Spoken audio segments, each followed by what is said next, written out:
The only thing holding you back from the life that you dream of is the limitations you've placed on yourself. In the next few minutes, I'm going to give you a 3-step simple exercise that'll help you pinpoint where your limitations are coming from, show you exactly where those thoughts about who you are and what you are originated, and a way to let those go. Are you ready to do it? This is going to change you. It was a game changer for me, and I think it's going to help change your life. I'm Jim, y'all, and I found peace, purpose, and prosperity over the last 1.5 years of my life, and I like to help people just like you do the same. If that sounds like something you want more of, feel free to subscribe below. Leave me a comment so I can get to know you a little bit better. So what is it that holds us back from living the life of our dreams? There's only one thing, and it is your own self-imposed limitations. Some people call it limiting beliefs. You have programmed your mind to believe certain things about yourself. Now, a lot of this happened beyond your control through the way you were raised, the influences of television and media and people in your life. Most of that pre-programs who we are, and we live a lot of our life unaware of it until we wake up and become aware, and then that's when we can change it all. But practically, how do we change it all? I believe we do it with the 3 simple practices I'm about to share with you right now. Number 1, you need to write a list down of the things that you believe have limited you in your life. And to do that, you need a list of the primary beliefs you hold about yourself that are uncomfortable or that you don't like. It takes a little while to figure this out, to think about it. But as you do, I challenge you to narrow them down to 4 or 5, 6, however many there are in your life, things that are the main things holding you back. I have a list right here beside me of mine that I've written down, and they've helped me to understand what it is I believe about myself and why I believe that. Your mind is like an outboard motor on the back of a boat. Have you ever been in a small boat with an outboard motor? When you reach behind you, you have that stick on the motor and you push it one way or the other, it immediately drives the boat in a new direction. If you're going across a big lake, you're trying to go to a destination out in front of you, and you have that outboard motor turned just slightly to the left or to the right, you're going to get way off track with that destination before you can get all the way across the lake. Your mind is like that. It's constantly driving the boat of your life. Your thoughts are creating the reality of who you are. And down the road in life, after years and years of thinking the same way, we become our thoughts, because thoughts become things. Now, I believe we send out an energy wave literally into the universe, and we attract the life we think about and believe to be true to ourselves. Now, if that's too woo-woo for you, look at it at a practical level.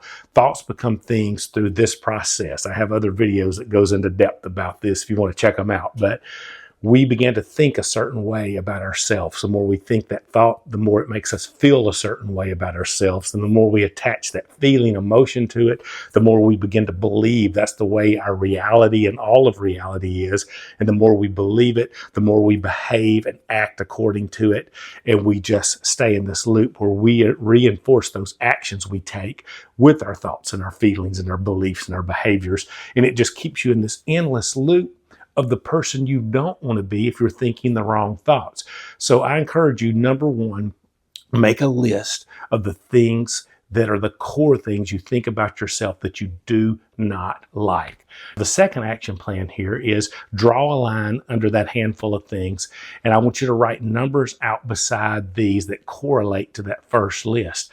Go belief by belief, and I want you to write down where you think that belief originated in your life. I know for me, a lot of it came about through how I was raised. I have very loving parents that care for me very much.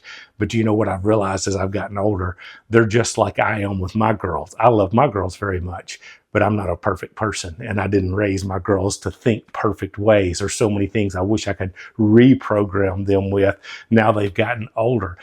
Our thoughts come from certain places in our life certain origins, and it helps us to understand, hey, I think like this because I was raised like this. I think like this because I was taught like this. I think like this because this is the belief system that was programmed into me for the good or for the bad. Now, don't get me wrong, I got a lot of great beliefs from my parents, but I also got a lot of beliefs about myself that have held me back in life. Not because they intentionally did that, just because as humans, we fail in so many areas, so many times. But the truth is, you need to get to the source of why you believe what you believe about yourself. And the reason that's important is because your beliefs about yourself that are holding you back are simply not true. They're simply that. They are just beliefs.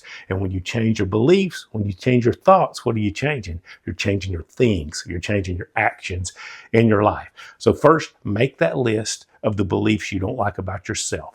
Now make a correlating list, secondly, of where you believe those thoughts originated at, where they came from. How did you learn that about yourself? It'll help you to take this third step. And the third step is to just simply let it all go. Now, this is kind of a two-step process. I'm going to give you some practicalities here.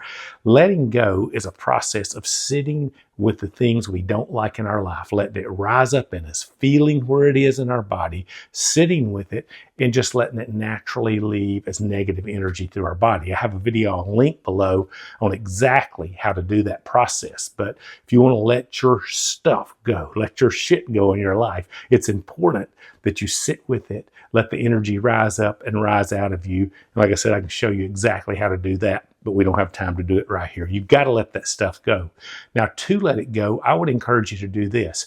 Take that list that you made of your limiting beliefs and narrow it down to single or maybe just 2 or 3 word phrases that reflect each of those limiting beliefs that you have about yourself. I don't mind sharing mine with you. It's on my list here. Here are my top 4. Is I was raised in such a way that it's important to feel safe, which has made me my second thing that's a limiting belief is often I feel small, like I'm not good enough.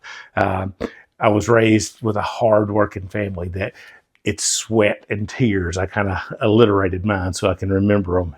If that helps you, do the same with yours, but you don't have to do that. I grew up in a family that worked hard for every dime we had. And finally, sacrifice. My family was big on sacrificing for others and made that a spiritual component. And a lot of these are great and good things, as you can see, but it can also be things that we put our own spin on in our life that holds us back from the life that we dream of and the life we want to live. So I wrote down those 4 words that kind of reflect who it is. And here's the second part of this exercise. Out beside those 4 words or underneath them, wherever you have room, write the opposites of those words. And that's what I began to do that started setting me free. I wrote down risk. I don't want to feel safe. I want to be a risk taker. And that's what I've become in my life over the years. I roll the dice on career and jobs and ventures and things like the channel that I've built here with you. It's helped break me free from those bonds that were set into my heart at an early age. Big is my second word. It's the opposite of small. I feel small. I want to live big. That's something I'm having to overcome and learn more and more of as I get older. Ease of life, that you don't have to sweat and grind and work and hustle.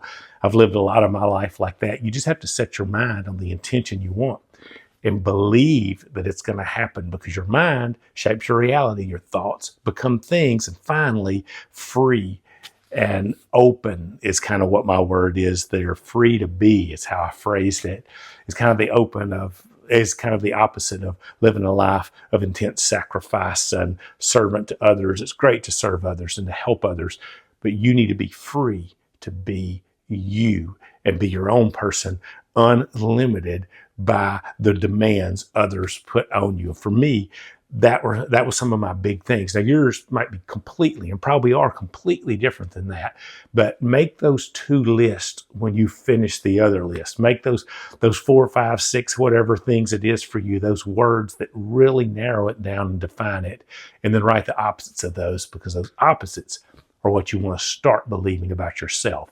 And when you let go of the old you and you begin to believe in the new you, guess what you're going to do? You're going to change your thinking, and your thinking is going to start to change your feelings about yourself and how you live your life. And when your feelings change, then you're on a roll, because your beliefs and your behaviors, your actions, and your life is going to change. If this helps you, tell me in the comments. If you want to know more about how to do this process, let me know in the comments. I'll be glad to make videos that are more tailored to you specifically, because I love helping people figure out how to find their peace, their purpose, and their prosperity. And I want to help you find yours.